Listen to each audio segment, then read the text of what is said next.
जंगल में टुनटुनी चिड़िया अपनी दो बेटियां रानी कबूतरी और पीहू चिड़िया के साथ रहा करती थी। टुनटुनी चिड़िया देखने में बहुत सुंदर थी। उसी जंगल का एक बदमाश कालू कौवा उस पर बुरी नजर रखता था। पति के गुजर जाने के बाद टुनटुनी चिड़िया बिल्कुल अकेली पड़ गई थी। वह किसी तरह मेहनत मजदूरी करके अपने परिवार का पेट पालती थी। एक दिन जब टुनटुनी चिड़िया काम करके घर वापस लौट रही थी, तभी रास्ते में वह बदमाश कालू कौवा उसका रास्ता रोक लेता है। अरे ओ जाने मन, टुनटुनी मुझसे शादी कर ले, मैं तुझे रानी बना के रखूंगा रानी। अरे तुझे रोकने टोकने वाला भी तो अब नहीं रहा, तेरे पति की तो मौत भी हो गई है। चल अब जल्दी मुझसे शादी कर ले। चल भाग यहाँ से, बड़ा आया मुझसे शादी करने वाला। चल हट, मेरा रास्ता छोड़, नहीं तो मार मार कर तेरी ऐसी हालत कर दूंगी ना कि तू खुद का चेहरा नहीं पहचान पाएगा। तेरी इतनी हिम्मत तो अब मेरी बात काटेगी। अब इसका अंजाम भुगतने के लिए तैयार रहना तुम। वह बदमाश कालू कौवा टुनटुनी चिड़िया को धमकी देकर वहाँ से चला जाता है। इसी तरह कुछ दिन बीत जाती हैं। एक दिन वह दुष्ट कालू कौवा अपने कुछ साथियों के साथ टुनटुनी चिड़िया के घर पर आता है और उसके घर को तोड़ कर वहाँ से चला जाता है। उस समय टुनटुनी चिड़िया अपने खेत में काम कर रही थी और दोनों बच्चे स्कूल पढ़ाई करने के लिए गए थे।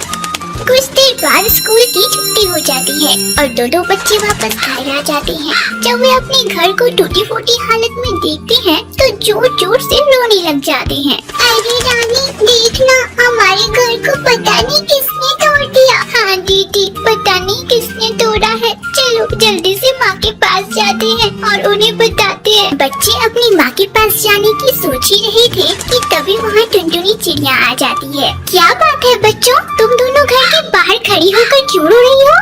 माँ देखो ना, किसी ने अपना घर तोड़ दिया है। ये काम ना जरूर उस बदमाश कालू कौवे की होगी। चलो बच्चों जल्दी से मुखिया जी के पास जाते हैं। आज तो मैं उसकी शिकायत मुखिया जी से करके रहूंगी। टुनटुनी चिड़िया अपनी दोनों बेटियों को अपने साथ लेकर मुखिया जी के पास जाती है। उस समय वो बदमाश कालू कौवा मुखिया जी के घर पर ही बैठा हुआ था। मुखिया जी, इस कालू कलौटी कौवे ने आज सारी हदें पार कर दी। एक दिन तो इसने मेरा रास्ता रोका और अगर मैंने इसकी बात नहीं मानी तो आज इसने मेरे घर को तोड़ डाला। मुखिया जी अब आप ही बताओ, मैं अपनी छोटी छोटी बेटियों को लेकर कहाँ जाऊंगी अब? नहीं नहीं मुखिया जी, मैंने कुछ भी नहीं किया है। यह टुनटुनी मुझ पर झूठा आरोप लगा रही है। इससे पूछिए तो क्या इसने मुझे घर तोड़ते हुए देखा है? मुखिया जी, इस जंगल में मेरी किसी से कोई दुश्मनी नहीं है, तो आप ही बताओ ना, मेरा घर कौन तोड़ेगा इसके सिवा? अरे टुनटुनी, जब तुमने देखा ही नहीं कि तुम्हारा घर किसने तोड़ा है तो तुम खामखा इस कालू पर क्यों इल्जाम लगाए जा रही हो? देखो टुनटुनी, इस मामले में मैं तुम्हारी कोई सहायता नहीं कर सकता। टुनटुनी चिड़िया रोती बिलखती अपने बच्चों के साथ मायके जाती है। चमेली भाभी, मैं बहुत बड़ी मुसीबत में हूँ, मेरा घर टूट गया है। भाभी, क्या आप अपने घर में कुछ दिनों के लिए मुझे और मेरे बच्चों को पनाह दे सकती हो?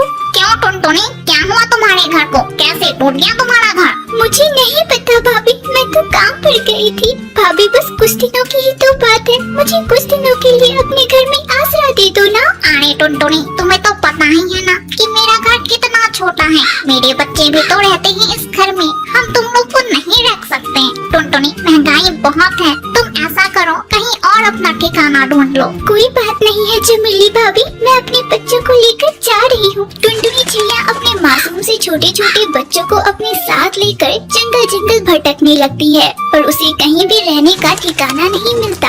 माँ, मुझसे अब और नहीं उड़ा जा रहा। माँ, मुझे बहुत ठंड लग रही है। माँ, मुझे इस ठंड से बचाओ ना माँ। हे भगवान, अब मैं क्या करूँ? लगता है पीहू को बुखार आ गई है।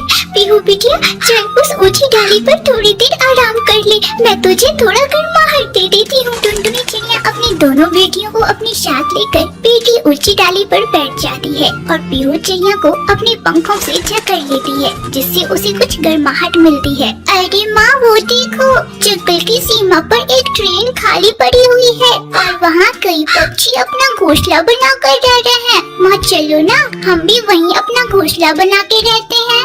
अरे हाँ रानी बिटिया, तूने तो बिल्कुल सही कहा। चल पीहू जल्दी। टुनटुनी नाम की धोबन अपने पति बंटी के साथ धोबी घाट पर काम किया करती थी। टुनटुनी और बंटी की जिंदगी में खुशियों की कोई कमी नहीं थी। उनके पास जितना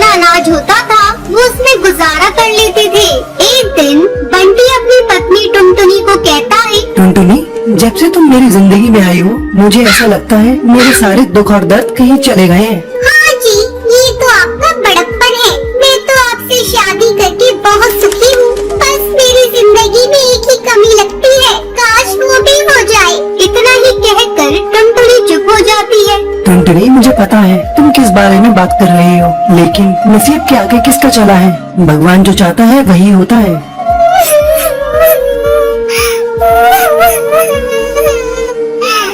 मैंने कभी किसी को बुरा नहीं किया, फिर क्यों भगवान ने मुझे बांझ बना दिया? क्यों मेरे पास कोई भी संतान नहीं है? मैं हमेशा से ही दूसरे के बच्चों को खिलाकर अपना दिल बहला लेती हूँ, लेकिन मेरा भी मन करता है मेरी खुद की संतान हो जो मुझे माँ कहकर बुलाए। टुनटुनी, तुम परेशान क्यों होती हो? कोई नहीं, भगवान ने चाहा तो हमारे पास भी संतान होगी। चलो अब अपना काम करते हैं। कुछ कपड़े धुलने के लिए पड़े हैं, उन कपड़ों को धो लेते हैं। हाँ जी, आप सही कह रहे हैं। चलिए, काम तो करना ही है। टुनटुनी जाकर कपड़ों का गट्ठा खोलती है और उसे देखकर रोने लगती है।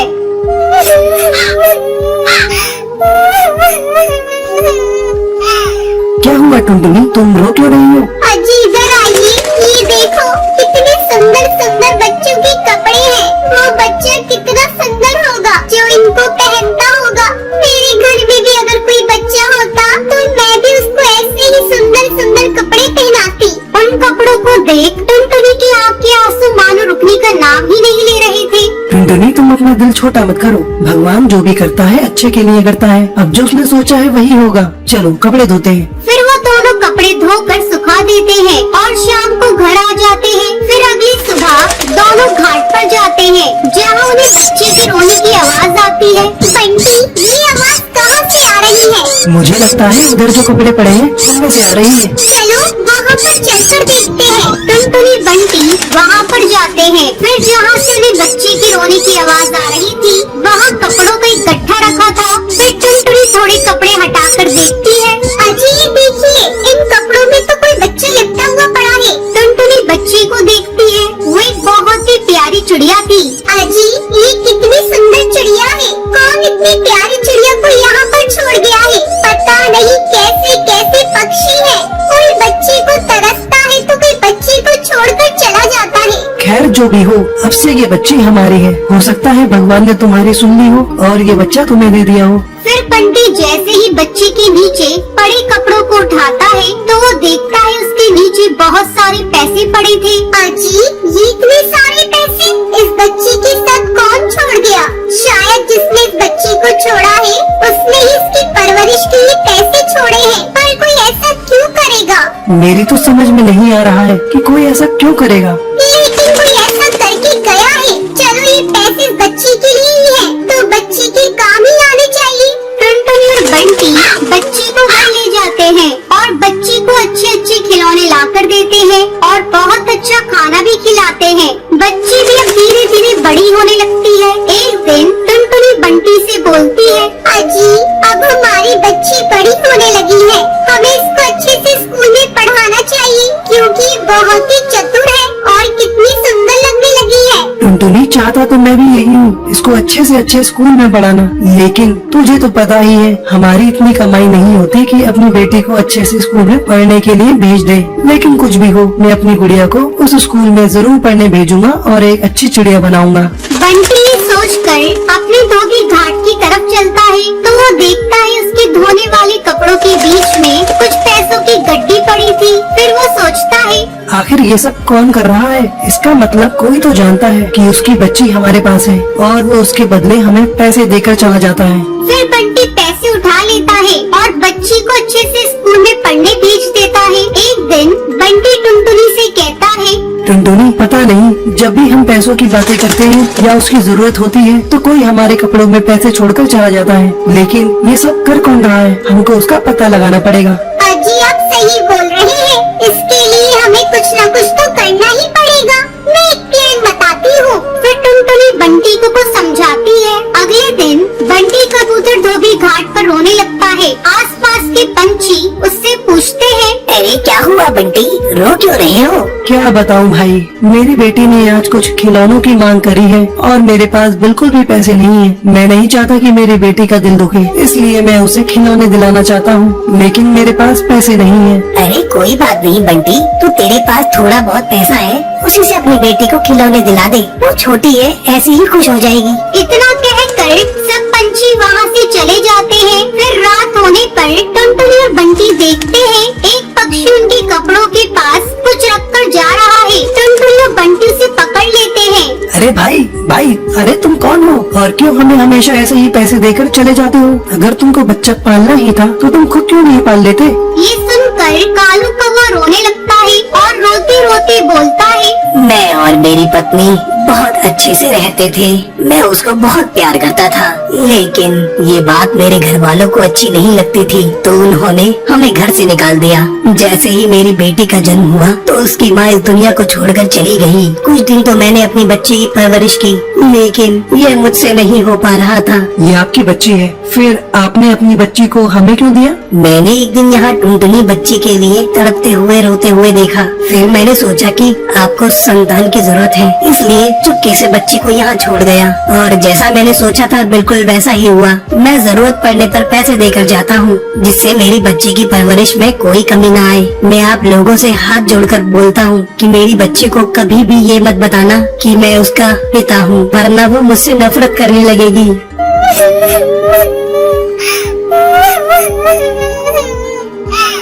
ठीक है भाई साहब, पर मैं आपसे ये कहना चाहती हूँ, आपने एक बांझ की सूरी गोद को भर दिया है, तो इस पर जितना हक हमारा है उतना आपका भी है, और आप कभी भी इससे मिलने आ सकते हैं। फिर कालू कौवा और बंटी इस बात से सहमत हो जाते हैं और अगले दिन बच्ची के पिता को अपने घर पर दावत के लिए बुलाते हैं। और फिर ऐसे ही टुनटुनी, बंटी और उनकी बच्ची और साथ ही साथ बच्ची का पिता सब मिलकर खुशी खुशी रहने लगते हैं। एक गांव में टुनटुनी चिड़िया अपनी माँ टूनी चिड़िया के साथ रहती थी।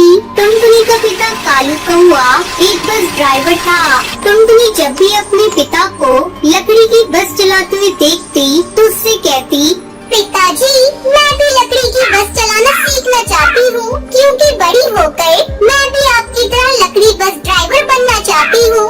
ठीक है बिटिया, जब तेरी स्कूल की छुट्टी होगी मैं तुझे लकड़ी बस चलाना सिखा दूंगा। आप ये क्या कह रहे हैं जी? बेटी है, शादी करके दूसरे घर जाना है, इसे लकड़ी बस चलाना सिखाकर क्या करना है? जल्दी से इसकी पढ़ाई पूरी हो जाए तो एक अच्छा रिश्ता देखकर इसकी शादी कर देंगे। टुनटुनी की माँ, अगर बिटिया लकड़ी बस चलाना सीख जाएगी तो इसमें बुरा ही क्या है? बेटा तू उदास मत हो, तेरी माँ तो कुछ भी बोलती रहती है। मैं तुझे लकड़ी बस चलाना जरूर सिखाऊंगा, ये मेरा वादा है। इस तरह कुछ दिन बीत जाते हैं। वादे के मुताबिक कालू टुनटुनी को बस चलाना सिखा देता है। कुछ समय बाद पढ़ाई भी पूरी हो जाती है। एक दिन जब कालू कौवा भोजन कर रहा था, तब टूनी चिड़िया उससे कहती है, सुनो जी, अपनी टुनटुनी बड़ी हो गई है, कोई अच्छा रिश्ता देखकर उसके हाथ पीले कर दो, कब तक बेटी को घर में बिठाए रखेंगे? टुनटुनी की माँ, तुमने तो मेरे मुंह की बात छीन ली। कल मेरा दोस्त बंटी कबूतर मुझसे मिला था। वो अपने बेटे की शादी टुनटुनी से करना चाहता है। उसका इकलौता बेटा है मैक्स, वो शहर में नौकरी करता है। छोटा परिवार और सुखी परिवार है। तुम कहो तो मैं आगे शादी की बात करूँ? ये तो बड़ी अच्छी बात है जी, तुम शादी की तारीख पक्की कर दो। बंटी कबूतर भी लकड़ी की बस चलाता था। वो कालू कौवी का बहुत अच्छा दोस्त था। जल्द ही टुनटुनी की शादी बंटी कबूतर के बेटे मैक्स कबूतर से हो जाती है। टुनटुनी अपने ससुराल में बहुत खुश थी। अचानक एक दिन मैक्स की नौकरी छूट जाती है और वो शराब पीकर घर आता है। ये क्या जी, आपने तो शराब पी रखी है, लेकिन आप तो शराब कभी पीते ही नहीं थे। उस दिन के बाद से मैक्स रोज रोज शराब पीकर घर आने लगा और जरा जरा बात पर झगड़ा करने लगा। इसी बीच टुनटुनी अंडे देने वाली होती है। वो ये बात मैक्स को बताती है। सुनिए जी, आप पापा बनने वाली हैं, कम से कम अब तो शराब पीना छोड़ दीजिए। कम बखत, मैं कुछ नहीं बोल रहा हूँ तो तू मेरे सर पर चढ़ी जा रही है। मैं शराब रोज पीऊंगा, तेरे बाप की नहीं पीता। आपको पता है शराब पीने से आपकी तबीयत खराब हो जाएगी।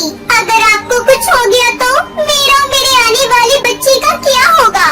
तू ऐसे नहीं मानेगी, मैं अभी तेरा इलाज कर देता हूँ। इतना कहकर वो एक छड़ी से टुनटुनी को पीटने लगता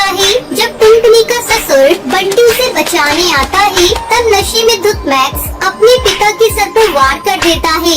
बंटी वहीं मर जाता है। मैक्स अपने पिता को मरा हुआ देखकर डर गया और वहाँ से भाग गया। टुनटुनी की सास बंटी को मरा हुआ देखकर अपना सब कुछ खो बैठती है। इस तरह 1 महीना गुजर जाता है। घर का सारा पैसा खत्म हो गया। तब टुनटुनी लकड़ी की बस चलाने का फैसला करती है। माँ जी, मैं बस चलाने जा रही हूँ। आप अपना घर का ध्यान रखिएगा। लेकिन बहू, तू तो माँ बनने वाली है, ऐसे में तेरा बस चलाना ठीक नहीं होगा। पर माँ जी, घर में कोई कमाने वाला बच्चा भी तो नहीं है। अब मैं चलती हूँ। आपका भोजन बनाकर रख दिया है, समय पर खा लीजिएगा। इतना कहकर टुनटुनी वहाँ से चली जाती है। दिन भर टुनटुनी बस चलाती है और शाम होने पर अपने घर लौटती है। माँ जी, ये देखिए, आज मैंने बस चलाकर बहुत सारे पैसे कमाए हैं। अब आपको चिंता करने की बिल्कुल भी जरूरत नहीं। टुनटुनी, तू जैसी बहू पाकर मैं धन्य हो गई।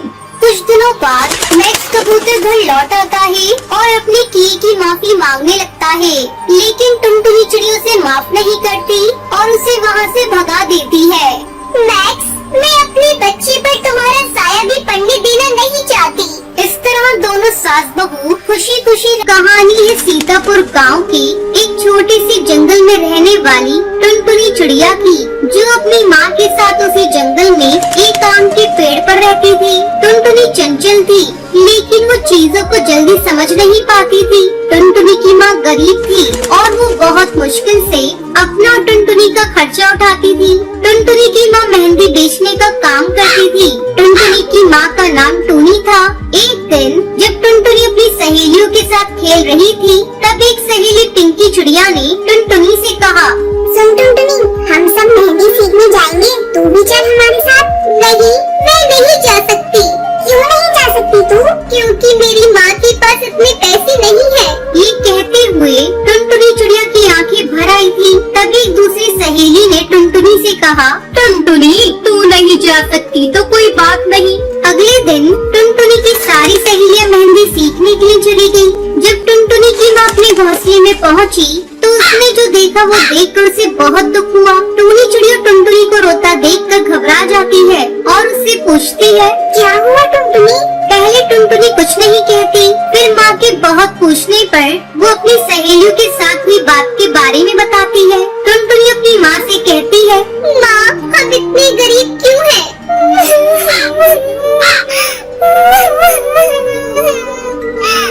ये कहते कहते टुनटुनिया फूट फूट कर रोने लगती है। ये देख उसकी माँ भी खुद को रोक नहीं पाती और टुनटुनी को अपने सीने से लगाकर रोने लगती है। ये सब एक दूर बैठा हरी तोता देख रहा था। हरी तोता टूनी चिड़िया के पास गया। हरी तोते ने टूनी चिड़िया से पूछा, क्या हुआ टूनी बहन? टुनटुनी मेहंदी लगाना सीखना चाहती है, पर मेरे पास इतने पैसे नहीं है कि मैं इसे मेहंदी सीखने भेज सकूं। ये सब कहते हुए टूनी चिड़िया की आंखों से आंसू बहने लगे। हरी तोता ने टूनी चिड़िया से कहा, रो मत बहन, तुम्हारी टुनटुनी को मेहंदी लगाना मैं सिखा दूंगा और तुम्हें पैसे भी नहीं देने पड़ेंगे। सच तोता भैया, आप सिखाओगे? हरी तोते ने हाँ में सर हिलाकर जवाब दिया। टूनी चिड़िया ने टुनटुनी चिड़िया से कहा, सुन टुनटुनी, तुम मेहंदी लगाना सीखना चाहती थी ना? हाँ माँ, कल से तुझे तोता भैया मेहंदी सिखाएंगे। ये बात सुनकर टुनटुनी की आंखें खुशी से चमक उठती है। अगले दिन से हरी तोता ने टुनटुनी को मेहंदी लगाना सिखाना शुरू कर दिया। हरी तोता ने टुनटुनी को कठिन मेहंदी डिजाइन को भी आसानी से बनाना सिखा दिया। कुछ दिन बाद टुनटुनी मेहंदी लगाने की कला में निपुण हो गई थी। उधर टुनटुनी की सहेलियां भी मेहंदी सीख चुकी थी। सबको इस बात पर बहुत गर्व हो रहा था, परंतु टुनटुनी की एक सहेली जिसका नाम सुंदरी कौवी था, वो ये कहती है कि मैं तुम सबसे ज्यादा अच्छी मेहंदी लगाती हूँ। ये बात कहकर वो वहाँ से चली जाती है। सुंदरी कौवी अपनी कला पर घमंड करने लगी थी। इधर टुनटुनी ने जंगल की दूसरी चिड़ियाओं को मेहंदी लगाना शुरू कर दिया था और पक्षियों को उसकी लगाई मेहंदी बहुत पसंद भी आती थी। टुनटुनी चिड़िया मेहंदी लगाने के लिए धीरे धीरे प्रसिद्ध होने लगी और अब उसे मेहंदी लगाने के पैसे मिलने लगे थे, जिससे उनकी गरीबी काफी हद तक दूर हो गई थी। टुनटुनी और उसकी माँ इस बात को लेकर बहुत खुश थे। जब इस बात का पता टुनटुनी की सहेलियों को चला तो उससे मिलने के लिए गई। टुनटुनी अपनी सहेलियों से मिलकर बहुत खुश हुई, परंतु सुंदरी कौवी को टुनटुनी की इतनी तारीफ पसंद नहीं आई। सुंदरी कौवी चिड़ियाओं के सरदार कड़कनाथ सेठ की बेटी थी। सुंदरी कौवी ने सरदार से कहा, पिताजी क्यों न इस बार जंगल में मेहंदी प्रतियोगिता रखी जाए। इससे पता चल जाएगा कि इस जंगल में सबसे अच्छी मेहंदी कौन लगाता है। सरदार कड़कनाथ सुंदरी कौवी की बात मान लेता है। सरदार ने अपने मंत्री बंटी कबूतर से कहा, मंत्री जी, मेहंदी प्रतियोगिता की व्यवस्था की जाए। जब प्रतियोगिता की तैयारी चल ही रही थी कि सुंदरी कौवी ने अपनी सहेलियों से कहा, देख लेना, ये प्रतियोगिता मैं ही जीतूंगी। सुंदरी कौवी को अपनी कला और होनहारी पर घमंड हो गया था। फिर जब ये प्रतियोगिता शुरू हुई तो सभी प्रतिभागियों को मेहंदी की अलग अलग डिजाइन दे दी गई। सुंदरी कौवी ने जानबूझकर सबसे कठिन डिजाइन टुनटुनी को दिलवा दी। सुंदरी कौवी ने मन में सोचा, ये टुनटुनी तो बेवकूफ है, इतनी कठिन डिजाइन ये नहीं बना पाएगी और ये प्रतियोगिता हार जाएगी और फिर ये प्रतियोगिता मैं ही जीतूंगी। सुंदरी कौवी ये सोचकर मन ही मन खुश हो रही थी। तभी प्रतियोगिता का समय समाप्त हो जाता था। उसकी सूची में सुंदरी कौवी का नाम नहीं आया तो उसका सारा घमंड चूर चूर हो गया। तो दोस्तों, इस कहानी से शिक्षा मिलती है कि अपनी कला पर कभी घमंड नहीं करना चाहिए। Thanks for watching. This is the first episode. If you liked it, maybe subscribe. And if you didn't like it, why did you watch to the end?